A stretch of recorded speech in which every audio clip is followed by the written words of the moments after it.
Hi guys, welcome back again to my channel. If it's your first time coming across this channel, do well to click on the subscribe button.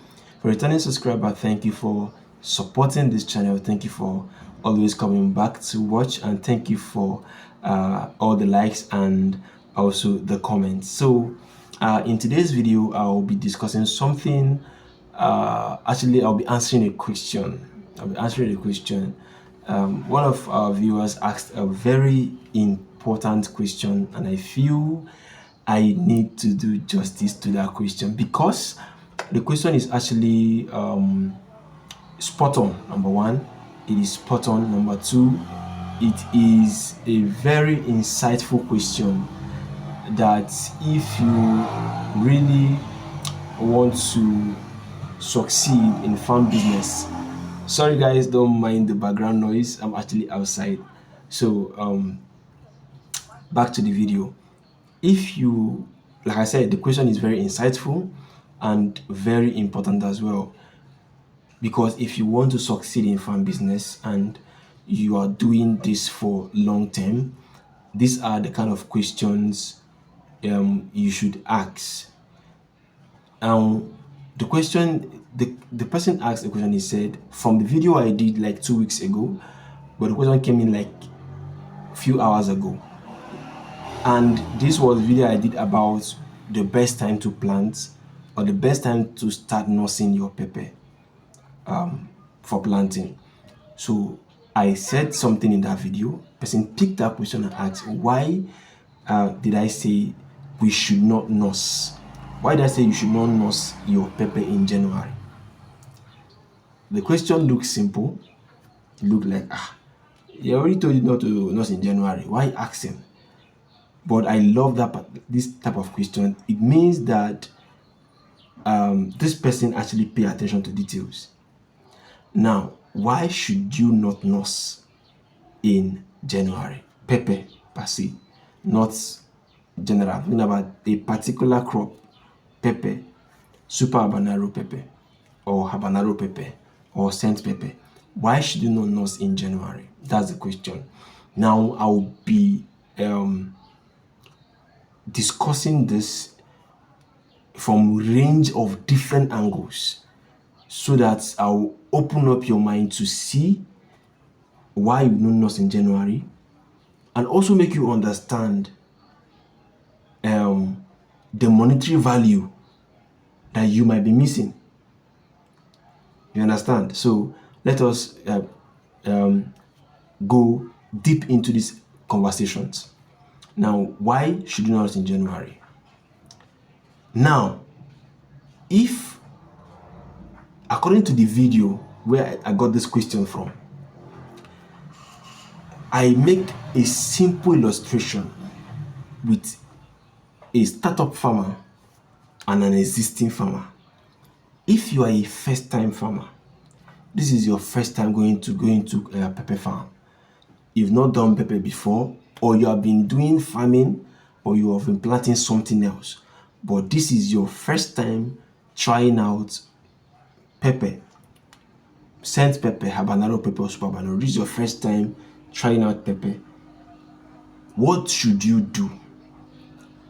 Do not nurse in January. This is the reason. Because it's your first time, you do not have the skill to manage your nursery. You do not have the skill to manage the stress that those seedlings will go through because of the harsh weather in January. So it is 80% difficult for you to manage the situation because it's your first time.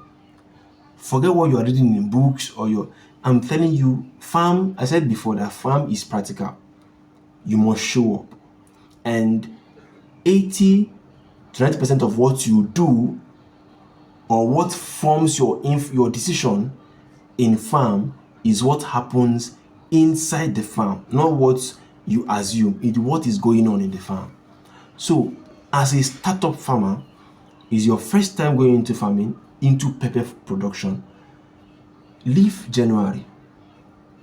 One, because of the harsh weather in January, your nursery, if you're not careful, you might lose your seedlings due to harsh weather. Now, this is about management now. This is one reason. There are many reasons. I'm taking it one after the other. This is one reason. Because it's your first time, because you're a newbie, you need to play safe, because it's a money business. You spend money to get materials, get seed, get all those things, set up your farm. So you spend money. It is money. So it's a business. You want to play safe.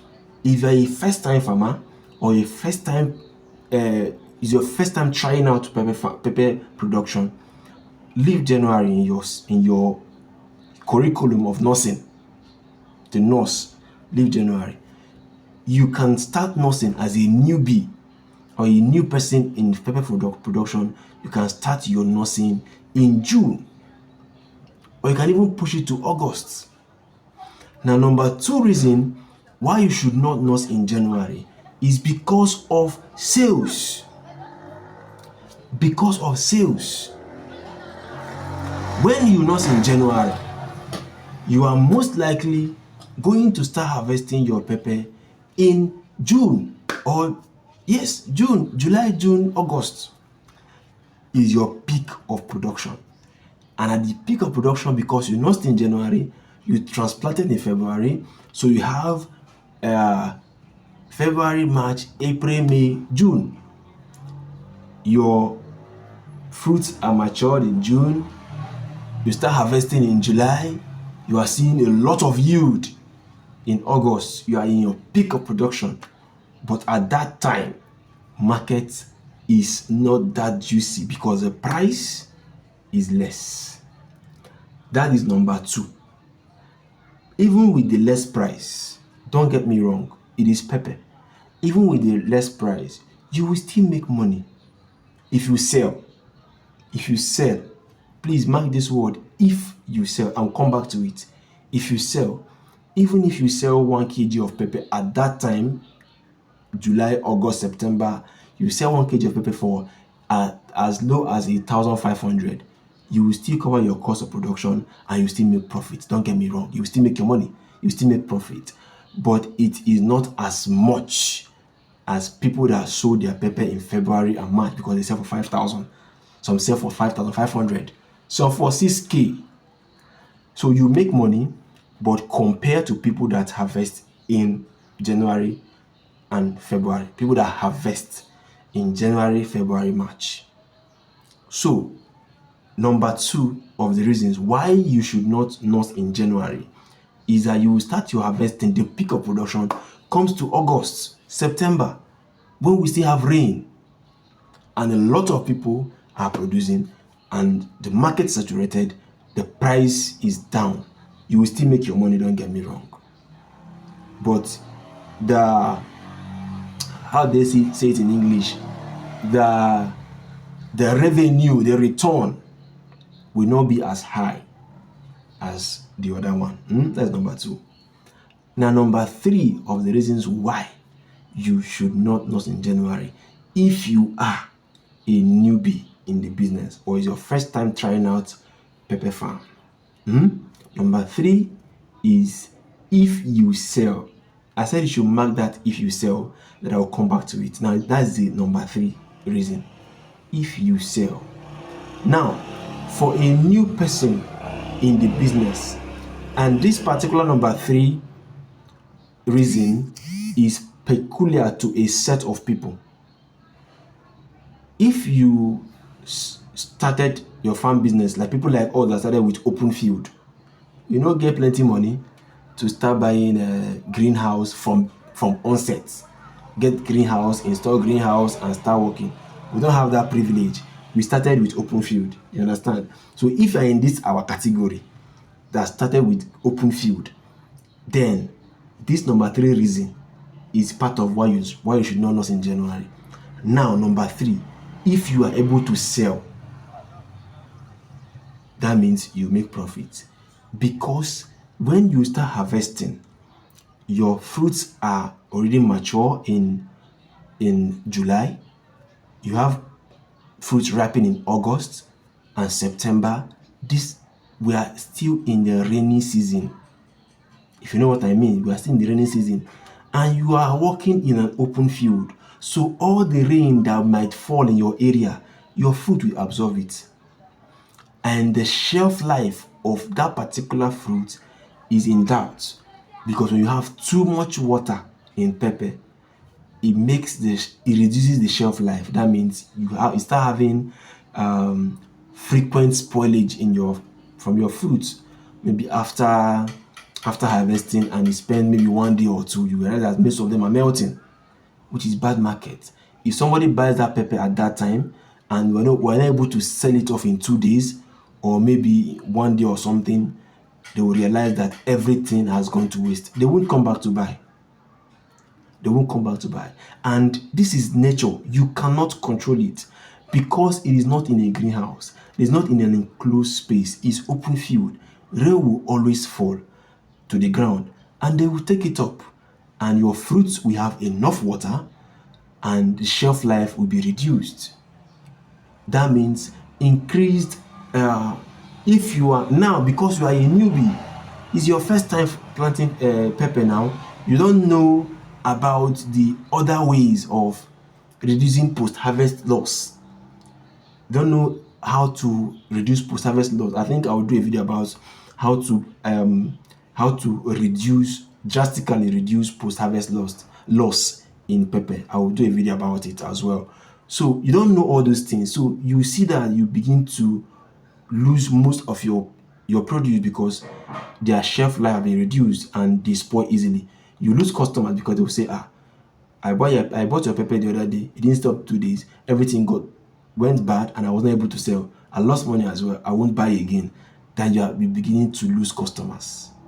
Even as a first timer in the business, you're losing customers already in your first time. So it is a challenge when your produce begin to spoil frequently and you cannot control it. Is a challenge. So why not avoid all these rigorous challenges and nurse in August or nurse in June, so that when you start seeing your harvest, you already in November. It is getting to dry. Everywhere is getting to it's dry season already. November, December, February. You are not worried about excessive rainfall. You're not worried about too much water in the soil. The only water the plants have is the one you supply through irrigation. And that way, the shelf life of your plants is okay. You have a very good price to sell at that time as well. You make more money doing it like that. But if you are a seasoned farmer, a seasoned somebody in pepper farm, then you can always have a way of maneuvering your way into even harvesting August, July. It doesn't matter, because we now know ways to improvise. Even if it's open field, we now know ways to improvise, what to do, how to retain the shelf life of our plants, of the farm produce, even in rainy season. Because you are a seasoned farmer, you can be able to do that. You know what to do when you are in pickup production and it's rainy season. You know how to control post-harvest losses. I said I will do a video about that as well. And you know what to do, what to give your plants, what to feed them with, so that you can maintain their shelf life. Another video coming up again is how to maintain the shelf life of your plants when they are still on the tree, the pepper, how to maintain their shelf life when they are still there. I'll also do a video about that. So these are reasons why you don't need to go through all those stress. You can boycott all those ones and do what works. When you now grow to be a seasoned pepper farmer, that you plant all year round, you have pepper in and off, in season and out of season, you always have pepper. Then, even if it's open field, you can be able to work it out all year round. I believe I answered this question the way you want it answered, the person that asked that question. And I believe I answered the question, so that any other person that watched this video will know the reason why I said do not do this, do not do that, at this particular time. I hope you get value watching this video. If you did, don't forget to give us a thumbs up and also share this video for people that are interested in farming and want to learn as well. Don't forget to subscribe. If you're not subscribed, hit that subscribe button, subscribe, so that you will know anytime we post a new video. Until then, see you guys in our next video. Bye for now.